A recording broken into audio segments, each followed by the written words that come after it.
Salom qizlar, yaxshimisizlar? Assalomu alaykum. Bir savol bersam maylimi? Agar maktabimizni 3 ta so'z bilan ifodalash kerak bo'lsa, qanday so'zlarni ishlatgan bo'lardi? Madaniyat, odob, axloq. Rahmat, sizcha? Ta'lim, tarbiya, kelajak. Rahmat.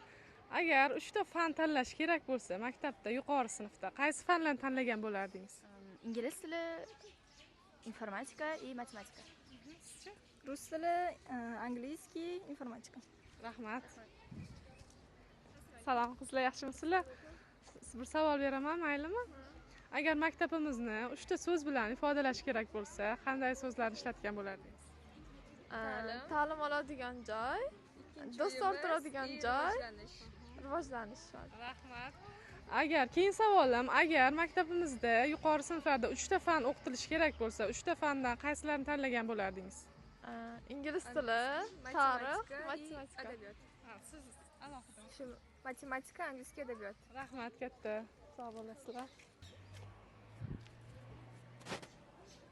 Salom bolajonlar, yaxshimisizlar? Bir savol bersam maylimi? Aytingchi, maktabimizni 3 ta so'z bilan ta'riflash kerak bo'lsa, qanday so'zlar ishlatgan bo'lardingiz? Ta'lim, tarbiya, madaniyat. Sizcha? Axloq, ta'lim, madaniyat. Rahmat kattakon. Salom bolajonlar, yaxshimisizlar? Aytingchi, maktabimizni 3 ta so'z bilan ta'riflash kerak bo'lsa, qanaqa so'zlar ishlatgan bo'lardingiz? 3 ta so'z. 3 ta so'z. Uyalmay aytavering. Sizlar yordam berib yuboringlar. Zo'r, Aha.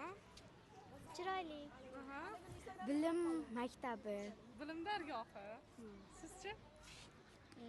Bir yaxshi o'qitadi, so'zlari yaxshi, normal. Rahmat. Bolalar, sizlarga savol bersam maylimi? Agar maktabda 3 ta fanni tanlashinglar kerak bo'lsa, qaysi fanlarni tanlardinglar? Men istoriya fanini tanlagan bo'lardim, tarix, chunki yaxshi ko'rsatadilar, antakirni, bizning sinf rahbar. Shuning uchun o'shani tanlagan bo'lardim. Aha, sizcha? Matematika va texnologiya. O'g'il bolaga rosa kerak fan. Rahmat, sizcha? Informatika, ingliz tili, keyin matematika. Rahmat kattakon, sog' bo'linglar.